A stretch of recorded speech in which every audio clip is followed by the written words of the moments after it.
Hey everybody, it's chuggaaconroy. Welcome back to more Super Mario 64 DS. In the last episode, well, we got to Snowman's Land. We got a few stars there, including one that's only in the N64 version. And in this episode, we're going to be heading back in. Now, before we head back in, though, I actually almost jumped in by accident right there. It's kind of stormy outside, and I'm kind of just recording this really quickly, hoping to, have something to do through the storm. And, I figured I could spend my time locked inside when I wanted to be out exercising with you guys, because, playing Mario 64 DS sounded fun right now.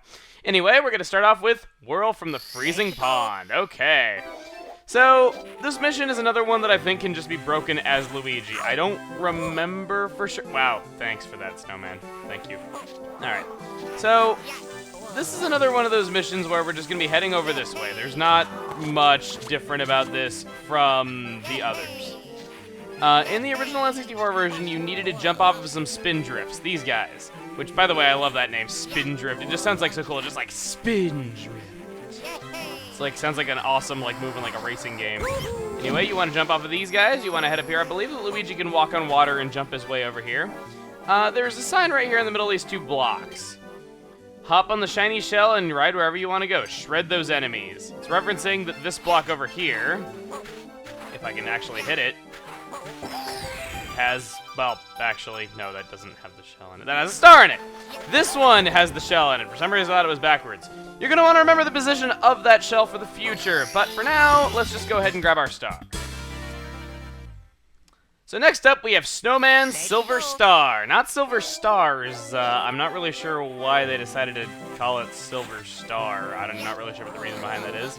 Obviously, just like all the other Silver Star missions, this is not in the N64 version, though, but that's not what's really important here. Well, actually, yes, it is actually kind of important because you're playing along with the N64 version, you're trying to do this mission. This would be the first video you watch, I guess it kind of would be. But that's one very specific situation. We're not going to talk about that, are we? Well, maybe we are, I don't know.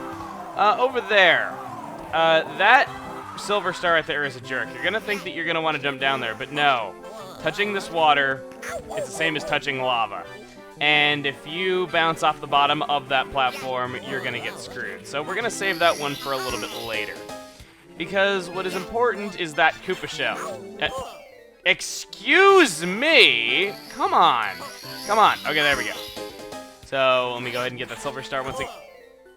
Are you kidding me right now? I slide back down right into the same enemy. Okay. Let's just run. How about I take your coins? I need some health really bad. Oh, man. Okay. Let's take you out. Okay, good. You have an awesome name, Spindrift, but I really need some money right now to live. And let's grab the Koopa shell. This is what was important. Now, once again, big difference from the N64 version that will become apparent here in a little bit. This Koopa shell was used for another mission in the N64 that I don't believe is present in the DS version, which we'll be getting to a bit later. So we're doing a lot of revisits to the N64 version, guys. But you just want to go ahead and ride this Koopa shell. You want to go under here, grab that last Silver Star, and once you have that, it makes the star appear. Let's go ahead and go over there.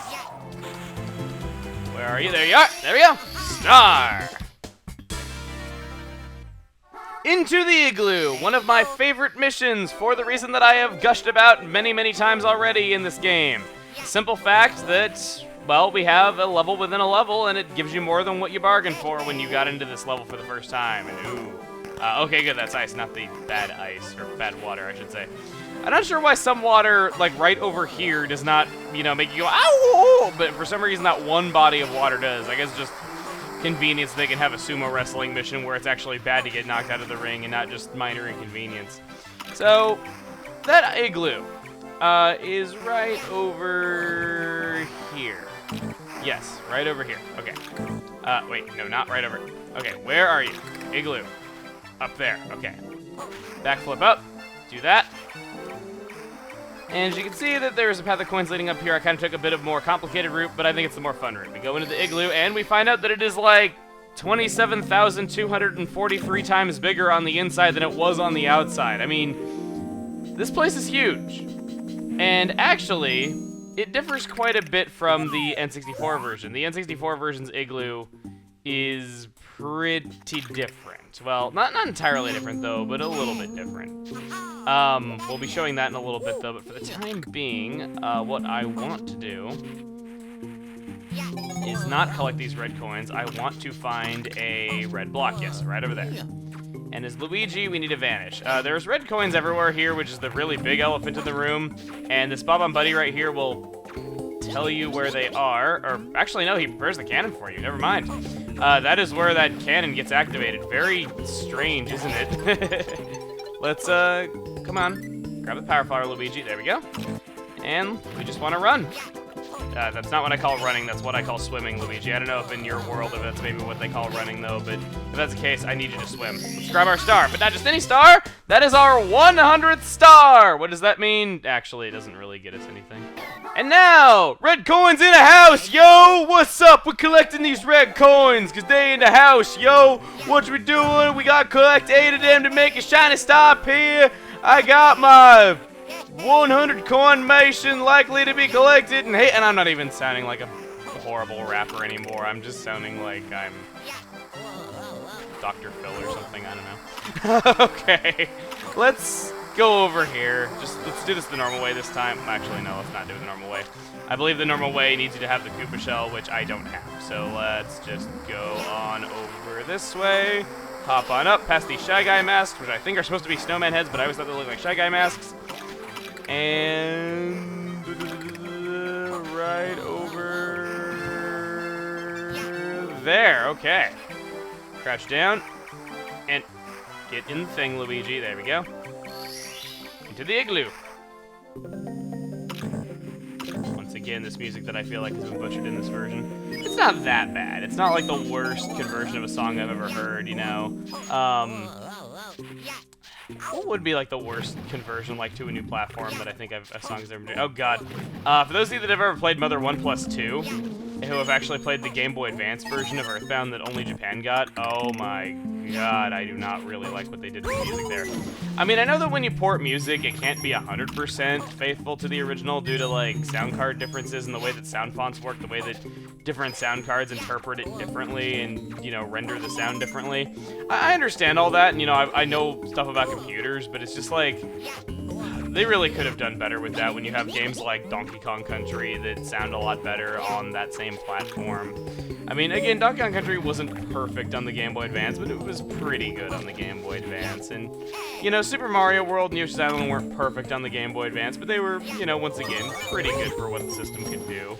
For those that want to know the Bob-on Buddy location, I forgot to mention it's right over here. As if you would ever need a hint system in a room this small. I say this as I am still 3 away from collecting it after going around the room how many times?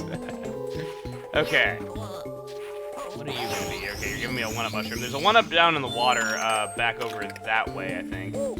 And I believe that the last 2 red coins I haven't collected are also in said water. Where are you? I really hate to admit this, and I really, really hate this, and I will fully admit that it's kind of pitiful that I am, so I'm not going to be a hypocrite about it. I want to see where that last red coin is. Okay, it's off in the corner. After I'm like, you would never need a hint system for this, I kind of wanted one to make it go faster, so... Okay, I admit it. I am the one person in the world who actually needs hints in a room this tiny. I should get some kind of dubious award for that. Yes, I should. Let's go like this. And my legs are facing through the ground once again! I think it's like the 4th time that's happened. Oh yeah. Oh yeah, says Luigi. Okay. So, I still need to do the 100 coin mission here in Snowman's Land. That is the only thing that we have yet to do here. But we also want to go do the N64 version exclusive content that is in Snowman's Land. I really could have worded that a lot better. Trying to improve myself. But we have a couple things that we could do. I could go do the 100 coin mission. I could also go do the N64 mission. But what I think would probably be for the best for right now is just the fact that I think that we have a good flow going right here. And I want to go do the 100 coin mission. And Luigi, stop sleeping. You're going to go collect coins and you're going to like it. Okay. I don't believe any of the missions differ how this level is laid out. I noticed a lot of the later levels in Mario 64 are like that, where they don't have as much depth to them. I'm kind of wondering if it's possible that they might have just... been doing the levels chronologically by trying to make them hey, new enemy! Hey, buddy, what's up? Those walking coin bag purse man big things. I don't know where I got picked from. They look just like ordinary coins. I believe they spin in reverse is the only way you can tell them apart. I think they're also slightly more off of the ground than other coins. I know that for a fact. I don't really actually know about the reversing thing. I know that they're like a different height off of the ground than other coins are. Let's hit you. Okay. So, yeah, I'm just gonna speed up and play music here like I've done for the other 100 coin missions. Snowman's Land's another level that I've always thought was a little bit challenging and that I've never had like a really easy path to go through that I feel like is en route with the other missions that are present in the level. So we're just kind of doing it this way. And I just wanted to say that I hope you're having a good time right now. Mario 64 DS, we're over 100 stars now. We're about to get our 102nd star, meaning that we are more than 2/3 of the way through this. And I'm hoping to make these last few videos a little bit longer than they have been, though, because I will admit there wasn't a whole ton of progress in the early videos, mainly just because it was a lot of work to put together, and I didn't really have as much time to record as I thought I would. So that's kind of my reason there. I'm not really trying to make excuses. I'm just trying to tell you guys that I would like to make the future videos have a bit more content, this being one of them, you know. But I've enjoyed playing this game. I've been having a good time with it. I was a little worried that I'd get burnt out there, though, because, you know, I've seen a lot of Let's Plays of Mario 64, and it's one of those things where it's just like, well, what do you say that hasn't already been said? And because I like the DS version quite a bit, and I do defend it quite a bit on the controls, which I went over in the first episode, it was just one of those reasons why I decided to do this, because I like Mario 64. It was a game that got me into video gaming, and it's just that I always kind of wanted to do it, but at the same time, it was one of those things where I was kind of an overdone series in my eyes, and I kind of already watched so many LPs of it that I didn't really know what I could say about it that already hadn't been said. But doing the DS versions kind of helped me with that. There's a lot of missions that are only the DS version, and a lot of missions are changed up, so... And I don't think I've really seen like I've seen like a couple of big LPs of this game, though, but not all that many. But that's really all I had to say about that. I just wanted to say that I hope you guys are having a good time. I'm having a fun time playing it for you guys, and I guess that is the topic of this 100 coin mission. Let's go ahead and collect our star. Alright, in just 2 videos, we have already completed Snowman's Land. Alright, now, I want to ask really quick, how many of you in the span of this video, not counting after this, notice that the star counter is fixed? Yes, I finally went and did that bunny thing once again. Anyway, though, I think that's enough for now. We have finished this level. Next time on Super Mario 64 DS, I will be showing N64 stuff for Snowman's Land that we haven't gone over yet, and we'll be going on to another new world. See you guys then.